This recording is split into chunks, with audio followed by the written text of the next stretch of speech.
Olá, meus amigos do YouTube, tudo bem com vocês? Mais uma vez aqui, falando de peixe, e para você que tem gostado de conhecer espécies nativas do Brasil, hoje eu trouxe mais uma. Olha que legal de peixe. Esse é o uaru. Acompanhe com a gente.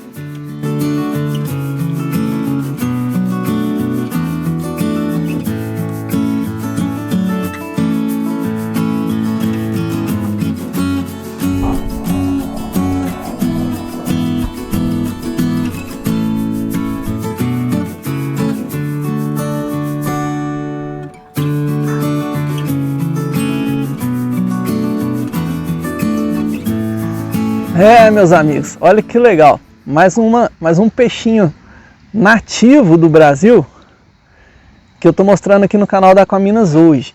Você pode estar pensando aí, mas não é um cará, Júnior? Pô, parece mesmo, e não deixa de ser. A gente carinhosamente, popularmente, batizou quase todos esses ciclídeos de pequeno porte de cará ou de acará. Esse aqui é um ciclídeo amazônico, né? Então um ciclídeo nosso aqui do Brasil, mas que é conhecido por outros nomes também lá em cima, não somente de acará. Este é o uaru, também chamado de acarabaru, acarabararuá, acarapixuma, entre outros nomes aí regionais. Bonitinho demais, não é não? Dá uma olhada no bicho. Ele habita águas calmas, né, principalmente ambientes de água bem calmas, na bacia do Rio Negro, principalmente, na bacia amazônica, né, mas no Rio Negro especificamente, é um dos locais onde se encontra esse uaru. É um peixinho de pequeno porte, né? Aqui já é um exemplar adulto, então fala-se de peixe em torno de 25 centímetros, então um pouco maior do que esse. Eu imagino que vem até um tamanho assim, né? Fica mais alto, corpo bem arredondado. E quando a gente pensa em ciclídeos, eles têm comportamentos um pouquinho semelhantes, né? Principalmente o comportamento reprodutivo, né? Geralmente ciclídeos formam casais, fazem ninhos, normalmente o macho constrói o ninho. Não se tem tanta informação sobre esse peixe aqui, né? Mas imagina que seja assim como outros ciclídeos, né? O macho constrói o ninho, a deposição de ovos, a fecundação é sempre externa nos peixes, na maioria dos casos, né? Em grande maioria dos peixes a fecundação é externa. E há cuidado com essa filhotada, cuidado com os ovos, né? Então eles ovam no substrato de fundo, faz uma pequena limpeza, forma um ninho, a fêmea coloca os ovos e o macho fecunda e eles cuidam ali até nascer a filhotada, né? No período reprodutivo, às vezes você vai ver esse peixe com uma protuberância maior aqui na cabeça, eles chamam de protuberância nucal, como um galo aí, né, formando, quase que igual ao que acontece com os tucunarés. Eu ainda não vi isso acontecer, mas na literatura tem isso, que ele forma essa protuberância, dá para ver que são os machos, né? E uma coisa interessante é que os machos têm nesse período de reprodução, os ciclídeos, eles são peixes que podem mudar um pouco de coloração, então ficar com a cor um pouco mais evidenciada, e a coloração dos olhos, que se você reparar, é levemente com o tom de um castanho quase vermelho. Vou focar aqui no olho do peixe. Um tom castanho quase puxado para um avermelhado. Na época de reprodução, há quem diga que esse peixe fica com os olhos bastante vermelho, bastante vermelho. Então é uma característica reprodutiva dos uarus, né?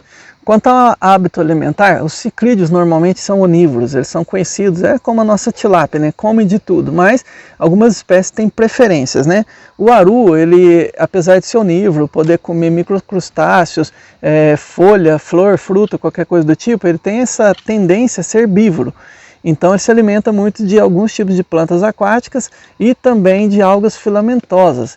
Então chama atenção para um peixinho que pode ser um peixe importante ali no ecossistema, porque ele vai consumir alguns tipos de plantas ali que pode crescer demasiadamente em alguns ambientes, e também de algas, né?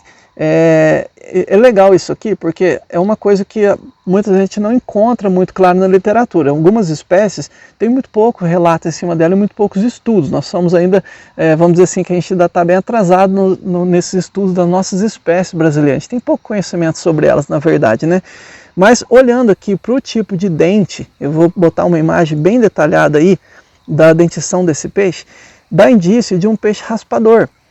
Então assim, eu não posso afirmar isso com toda certeza, mas eu imagino que esse peixe tenha uma certa facilidade de raspar a alga que está aderida em algum substrato, algum tronco, alguma pedra, ou mesmo no substrato de fundo de rio. Então, pelo tipo de dentição, eu presumo que esse peixe seja um raspador de alga, ele consegue comer a água que está aderida. Então contribui com o processo natural, com a limpeza natural do ambiente, e é um peixinho bacana porque faz o controle dessas plantas aquáticas e também de algas filamentosas no ambiente onde ele vive, que é no caso, principalmente o Rio Negro, na Amazônia. Olhando o peixe mais de perto, né, de cara a gente vê as características que eu falo sempre dos ciclídeos, né? Essa nadadeira dorsal bem grandona, percorrendo o peixe todo aqui, e ela tem raios duros, né, formando uns espinhos aí, né? Então ele tem aqui uns espinhos bem afiados aqui, se eu estou batendo o dedo aqui eu sinto que pode machucar se apertar aqui um pouquinho, e também aqui embaixo, né, a ventral dele, a anal na verdade, ela é bem grande aqui, ó.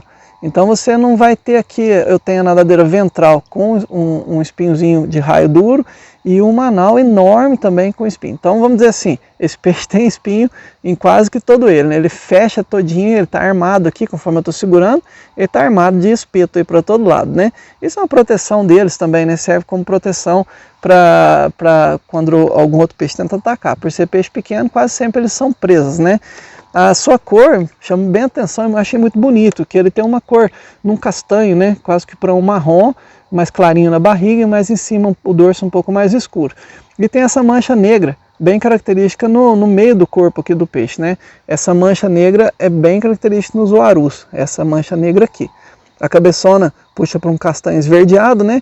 E a cabeça é bem reta, se você imaginar aqui, né? Olha como tem esse corte reto aqui. Então, apesar de ser um peixinho, quando a gente olha assim, fala, poxa, mas isso dava um filezinho bom, porque ele é um peixe alto, né, largo, mas aqui ele é fino, o dorso dele é fininho. Olha como o peixe é bem estreitinho. Uma curiosidade também que eu vi nesse peixe, na espécie, é quando eu viro aqui, ó, dá pra gente ver que a parte que não tem aqui a nadadeira dele, é curtinha. Então daqui, vamos por aqui, da onde está a abertura do opérculo do peixe, até aqui onde termina já, os órgãos genitais deles estão aqui, ó, bem aqui na frente. Então a partinha da barriga do peixe é minúscula aqui, bem pequena mesmo. Interessante, né? Que peixinho bonitinho. Uma coisa que me deixou curioso na espécie, e aí se você que está assistindo aí conhece mais, já pegou desses peixes aí na natureza, já andou pescando dele, depois me esclareça também, comente aí no vídeo, né? Os dois que eu tenho dele, tem uma pintinha meio prateada ou branca aqui no cantinho da boca. Ah, tudo bem, Júnior, mas o que tem a ver uma coisa com a outra? É que só tem de um lado, de cá não tem, tá vendo? O outro também, ó. Então seria muito coincidência eu ter dois peixes aqui e os dois terem a mesma manchinha, né? Então tá vendo aí, ó? Tem essa manchinha branca aí de baixo, só do lado esquerdo do peixe. Que bonitinho os dois juntos. Então eu fiquei curioso em saber, será mesmo que essa manchinha tem em todos os uarus? Quando eu peguei o primeiro, achei que fosse um machucadinho que teve ali, se cicatrizou, alguma coisa do tipo, mas não é não, tá vendo a manchinha que bonitinha? Deixa eu dar um zoom aqui. Olha aí. Então tem essa manchinha meio prata, meio esbranquiçada aqui, só do lado esquerdo. Se você souber a resposta aí, me comente aí no vídeo também. Esse é o segundo que eu estou na mão, ó. Um pouquinho menor que aquele, a mancha negra, bem característica. E do lado esquerdo do bicho aqui, né? O meu lado esquerdo, né, que o celular vai estar espelhado, mas o meu lado esquerdo aqui, ele vai estar com a manchinha branca.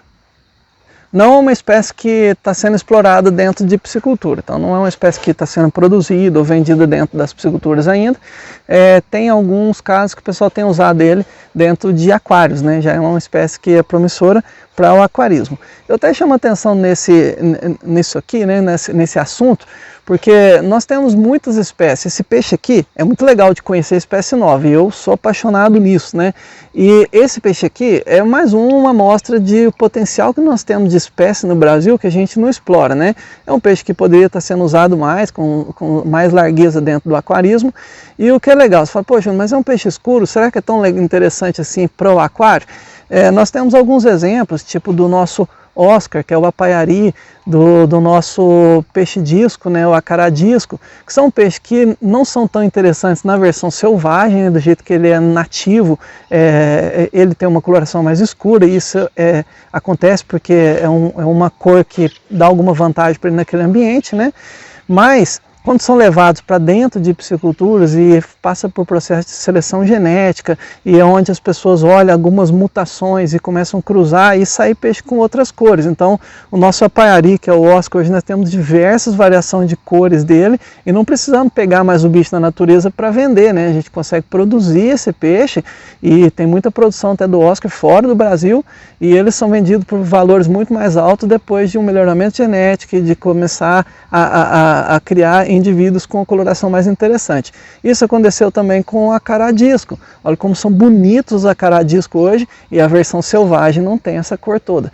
Então por que não, né, aproveitar disso? Nós temos uma diversidade enorme no Brasil, com potencial, e peixes aí de interesse que poderiam ser melhor trabalhados aí também dentro de piscicultura, dentro de ambiente controlado, para ocupar um certo nicho de mercado aí interessante também. E outra coisa que sempre me chama a atenção é que às vezes espécies que passam desapercebidas para a gente têm uma certa importância, uma grande importância na região onde ela é nativa, né?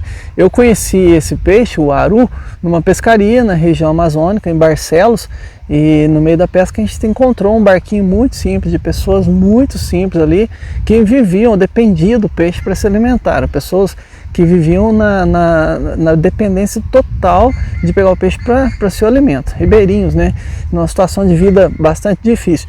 E dentro do barco dessa pessoa encontrei esse peixe, além dele outros ciclídeos amazônicos. Então assim, a gente vê que tem uma certa importância, né, como peixe alimento para populações ribeirinhas também, no local onde ele é nativo.